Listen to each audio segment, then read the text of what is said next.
Hey everyone, this is Laura Gdenik with Laura Gdenik Astrology, and I'm here to give you the astrology for the week of June 28th through July 4th, 2021. I apologize for my lateness on this video. I've been traveling. I'm currently in Washington, as you can see in the forests, but the intense transits are happening towards the later part of the week anyway, so we didn't really miss out on too much. So I just want to start off with today, Tuesday, the moon is in Pisces, co-present with Jupiter and Neptune.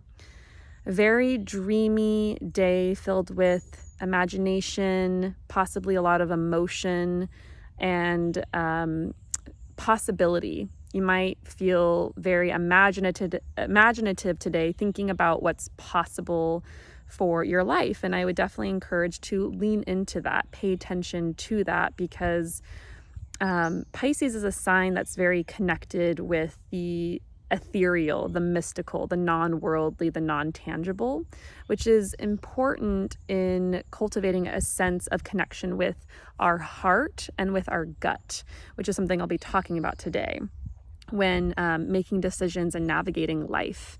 So the moon in Pisces is a very sensitive placement for the moon. It's very, you might find you need some more quiet time or alone time. Emotions might bubble up to the surface that you haven't really felt or given space for. So definitely do that if you can today. And maybe do something creative or musical or something that gets you in touch with that more ethereal, spiritual side of yourself. That's my recommendation. Oh, and one more thing, moon in Pisces is kind of like a sponge. So be mindful of your energy today and do things that are soft and soothing and not too active. It might be too activating for your nervous system. Okay, so the major theme of the week is that Mars is coming through and activating the Saturn-Uranus square through opposition and square. So Mars is opposing Saturn on Thursday, July 1st, and then Mars is squaring Uranus on Saturday, July 3rd, and it's activating this theme that we've been experiencing throughout the year. I've gone over this many times, but very briefly, I'll say it again. Saturn is the planet of rules, discipline, commitment, longevity, limits, challenges. Saturn tests us through trials and tribulations. It's the planet that tests whether something will work for us through time and commitment and hard work. Uranus is kind of the opposite. It's the planet of change, revelation, revolution, changing the status quo, changing what's always been done. And Uranus is often responsible for drastic 180s in our life. You're like going in one direction and then you have a Uranus transit and all of a sudden you make a split second decision and go in the opposite. It can be sudden realizations. It can be which can feel impulsive or kind of crazy or drastic, right? But sometimes we need to listen to that because that can be coming from our gut or our heart space. So Mars is in Leo right now, and which is a fixed sign, thus is activating the other two fixed signs of Aquarius and Taurus, which is where Saturn and Uranus are. And so this week in particular might be especially challenging, or could bring a lot of insights to you that spur quick action, or that might need quick decision making and quick action. Mars is the it's the god of war. It's the planet of action, motivation, how we do things, how we navigate the world in a very, like in our energetic way, in our physical way. It's the planet of conflict, of fighting. It's how we protect and defend. There could be some conflict that bubbles up this week, or that becomes especially intense, that's already bubbled up from the Saturn-Uranus square that we had on June 14th. This could be another trigger that continues the story of that or heats it up even more. It's important to remember that Mars in Leo is very subjective and can, Leo's a sign that's very prideful and very focused on the self. And so it's important, if there is conflict, to recognize that you might not have the whole story, that you might be kind of reacting or acting from a very subjective perspective, which is important. It's really important to know how you feel and why you feel a certain way and to get in contact with that, but also remembering that you might not have all the details or all the information, and just kind of take things with that knowledge, I guess, and approach things with that knowledge would be helpful with conflict in particular. So, and conflict can come up even unexpectedly with Uranus in the mix. It could just be all of a sudden something that's slowly been building over the course of maybe even several months. With Mars and Leo, could all of a sudden be activated, and it's like the cherry on top, and all of a sudden you're exploding at someone, So be mindful of that. The other kind of side of things is, so what I really want to talk about today is this idea or need to make a quick decision and to do a 180 or turn of events in your life. So Mars is really activating this, maybe a sense of urgency, a sense of needing to act quickly with speed, needing to make a last minute decision to change the course of events, maybe change a direction you're headed, or something of that nature. Saturn represents what we've been working towards. And that can also include tests that we've experienced, challenges we've experienced, maybe a sense of being limited or blocked, lessons we've been learning over the past couple, since December of 2020, which is when Saturn moved into Aquarius. We might have had tests around that house topic that's being brought up. And it might be, frustrating, annoying, irritating. And, because Saturn, wherever Saturn is in your chart, is where you're chipping away very slowly and, being given all these like blocks and that you have to kind of figure out a way around, right? It's frustrating. And it requires a lot of patience and discipline and dedication. And so when Mars comes in the mix in fiery Leo, there can be all of a sudden this like impatience, this anger, like, why is this taking so long? I'm so, is this even the right thing for me? Is this still the right direction? I've been given so many blocks and limits, and, is this a sign that this is not right for me? There can be those questions that come up. This impatience or frustration or wanting to get it done quicker than it really can, right? And, in certain situations, when we're having a Saturn transit, sometimes, Saturn tests our limits. Saturn is the planet of limits. It is the boundary, right?